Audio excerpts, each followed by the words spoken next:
Allez, c'est parti, une nouvelle vidéo dans laquelle je vais vous présenter mon road trip au Mexique, un road trip que j'ai réalisé il y a 2 ou 3 ans.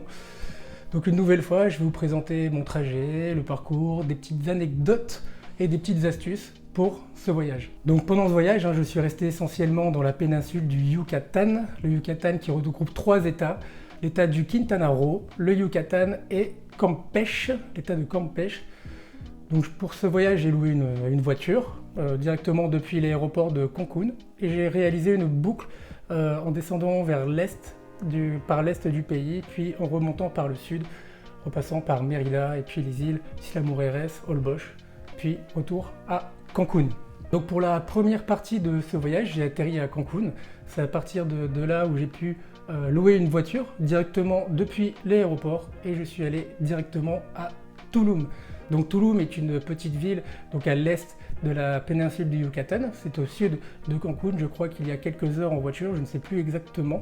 C'est donc à Tulum que vous pouvez retrouver ce fameux site archéologique qui est apparemment très connu. Personnellement, je ne l'ai pas visité, mais c'est quelque chose à voir qui est assez touristique, mais dont je ne pourrais pas vous parler puisque je ne l'ai pas fait. Donc pas loin de Tulum, je crois que c'était la 2e ou 3e journée, je me suis arrêté au cénote Azul, un cénote où vous pouvez entrer librement. Je crois qu'il est payant, je ne sais plus exactement, mais c'est un chouette cénote, vous pouvez me sauter depuis un rocher. En tout cas, c'est la première fois que vous voyez un cénote, généralement c'est toujours un plaisir de pouvoir s'arrêter là-bas, sachant que moi c'était sur le tracé, sur le chemin de mon voyage, et donc c'est un cénote que je recommande, qui est pas trop mal. Il y a une mouche qui vient de se coller sur mon appareil photo. Ok.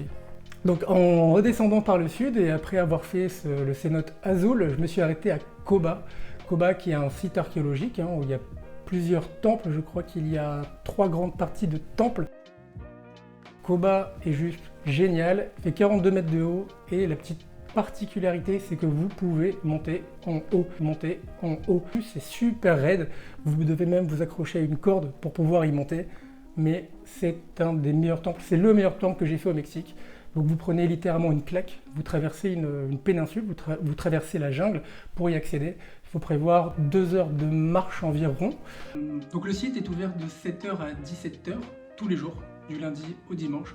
Par contre, il faut compter 72 pesos par personne pour l'entrée. Et si vous arrivez en voiture, le parking est également payant. Je crois que c'est 50 pesos environ. Prévoyez également de l'anti-moustique puisque vous traversez toute une péninsule. Vous êtes en pleine jungle, bien qu'il y ait un sentier. Généralement, vous pouvez vous faire piquer assez facilement puisqu'il fait chaud et humide. Donc, prévoyez de l'anti-moustique. Donc après avoir visité Coba, je suis allé dans la péninsule de Sian Can, qui est une énorme péninsule.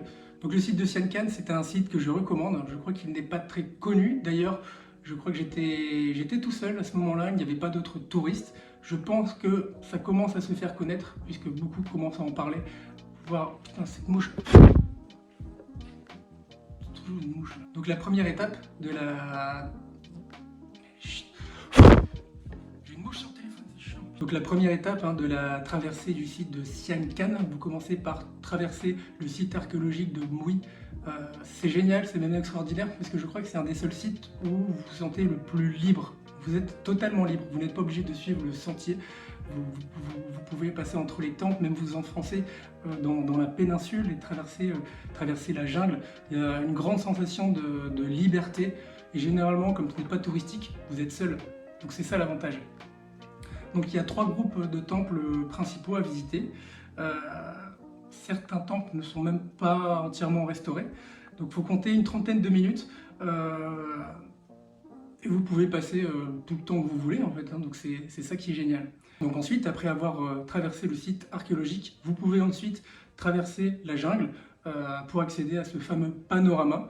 Donc pour ça, vous montez tout en haut d'un mirador et c'est en haut de ce mirador où vous avez une vue panoramique sur la péninsule, mais aussi sur un lagoon. Un lagoon qui d'ailleurs vous pouvez traverser en bateau. Personnellement, je ne l'ai pas fait, mais il est possible de faire une balade sur le lagoon. Donc ensuite, j'ai directement enchaîné, je suis allé en direction de Bacalar, donc toujours sur la route en provenance de Tulum. Donc Bacalar, c'est situé tout au sud de la péninsule du Yucatan. C'est à proximité d'un petit pays, donc le Belize. C'est ni plus ni moins qu'un énorme lagoon. Je ne crois qu'à cette époque, je n'avais pas vu quelque chose d'aussi bleu. C'est juste génial. Donc j'ai passé une nuit là-bas, ça m'a suffi pour voir ce que j'avais envie de voir. J'ai pu faire une petite balade en bateau avec un guide qui m'a fait faire le tour du lagoon. La journée, j'ai pu aller me baigner. L'eau est ultra chaude, ultra bleue. Je recommande directement. Je crois que c'est assez touristique, mais ça vaut le détour. Si vous passez par Bacalar, si c'est sur votre route en provenance de Tulum, je vous conseille de vous y arrêter parce que c'est juste magnifique. Et encore cette petite luciole là qui... Je viens de remarquer que j'avais une petite luciole qui est là sur tous les plans de la vidéo. Ouais bon, tant pis, on fait avec. J'ai pas beaucoup de matos, c'est les moyens du bord. Et j'ai toujours cette mouche qui vient.